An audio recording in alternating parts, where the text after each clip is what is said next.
non-Ghibli anime films specifically that you guys should be watching. I know it's really hard to kind of come by those. Like we were saying, is like sometimes you can't rent as many of these. Yeah, they can be pretty hard to find. Which is annoying because, renting movies is like the key thing before, buy movies. If you still buy movies, some people like to have like them digitally or whatever. But, throwing down $20 to $40 on a Blu-ray is kind of hard. Mm-hmm. So we wanted to kind of give you guys a guide to what anime movies you should be looking for or give a try. There are 3 directors I can, without a doubt, like always recommend. And many of the movies that stand out as just standalone anime films come from them usually. So first we have Satoshi Kon. Yay. Oh, yeah. Millennium Actress. Yeah. Oh, gosh. Talk a little bit about Millennium Actress. Let us know. Okay. Well, hopefully my brain will cooperate with me because it's just not on point today. But basically it's about this little girl who's saved by this guy. He gives her like a special key. And throughout the decades, she's always trying to chase him and reunite with him. And as she becomes a famous actress, she always gets little glimmers of this guy. And she's just constantly chasing him. And she's telling this story as a little old lady to, is it a documentary team? I can't remember who they were. Sorry, it's been so long since I've seen it.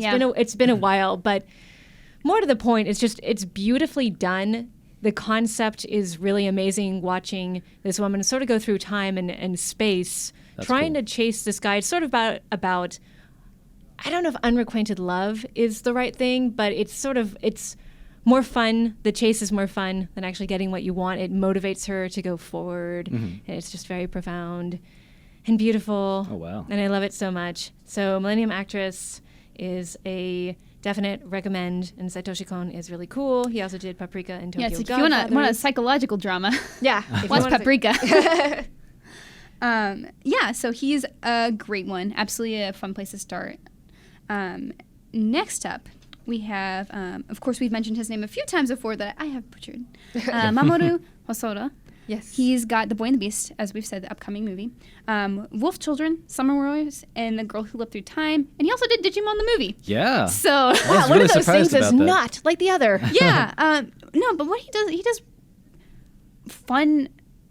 It's like fun, like kind of fantasy usually films. Yeah. With drama, like they're usually really well rounded. For example, Summer Wars kind of along the lines of Digimon, actually. Oh, okay. So then it's appropriate. Yeah, it's like it has crossovers to the virtual world and like an AI program that's gonna destroy everything. All right. So there you go. Actually, not so surprising.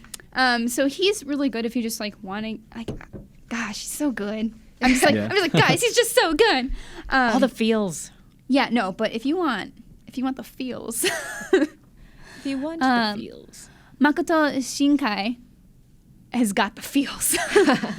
So if you've ever heard of 5 centimeters per second, which is actually available if you want to stream that, is on Crunchyroll. A lot of drama there between that, Garden of Words, and Voices of a Distant Star. Mm-hmm. Voices of a Distant Star is so That's good. The short film, right? Yeah, it's the short film, and it's all the feels. It's so good. So this is when you're looking for some drama, maybe want to cry a little bit. Yeah, but in like a good way, not like a traumatic I can't sleep for days, but just like a it's just like, oh my gosh, touching. so touching. Oh, yeah. So I watched 5 centimeters per second finally. And if you ever, like I read One Day, which has a similar premise, is about these kind of like a couple, or not necessarily a couple, but young love that never really happens. Like it should have happened, but it just doesn't really hit the mark.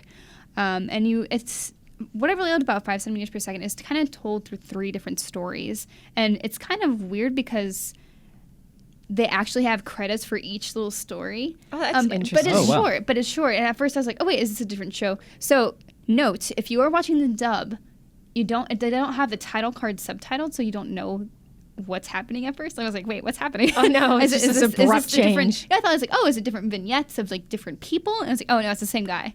Okay. All right. Yeah, so it is when it's subtitled, it makes note of that. But it's just this really authentic feeling, coming of age, but also a question of like what pushes you forward in life and how like young love can just stay with you forever. Aww. And it's just it's really sweet, and I highly recommend it to you if you guys are just looking for something spectacularly beautiful. The backgrounds are phenomenal, and just looking maybe get a little sad. Oh, gosh. Yeah. One of them that I did want to watch was The Girl Who Leapt Through Time, but Oh yeah, that looked good too. You can't really get it if you're in the U.S. anymore, which is really sad. Bandai used to do licensing of different anime stuff, and I don't think they do the films anymore. I think I read that they stopped doing that. And for some reason, it's really, really hard to get the Blu-ray of The Girl Who Leapt Through Time. That sucks. Unless you're in like Region 2, which is weird. Like there's this really awesome combo pack of Summer Wars and The Girl Who Leapt Through Time. And I was just like, all right, I want that. But like, Sold. no, you can't get that. It's not in your region. Oh, garbage. Yeah, so on the flip side, The Girl Who Leapt Through Time also has a live action film that I've heard is really good. Is on Amazon. So a lot of these films that we have brought up are available on Amazon, either as a Blu-ray. Some of these are rentals. Yep. Google Play actually has a lot of rentals as well. So it has Ghost in the Shell as well. That's cool. So, yeah, so these are kind of some outside of your Akira or Ghost in the Shell, like these classics that you know, and Ghibli. Yep. That we highly recommend you check out. Those three directors we listed are solid choices always. Oh yeah. So if you ever, like I said, if you need in the feels. Yeah, just right in the feels. Just go to Makoto Shinkai and you will get kicked right in the feels. But it's like a good feeling. Oh yeah. Yeah.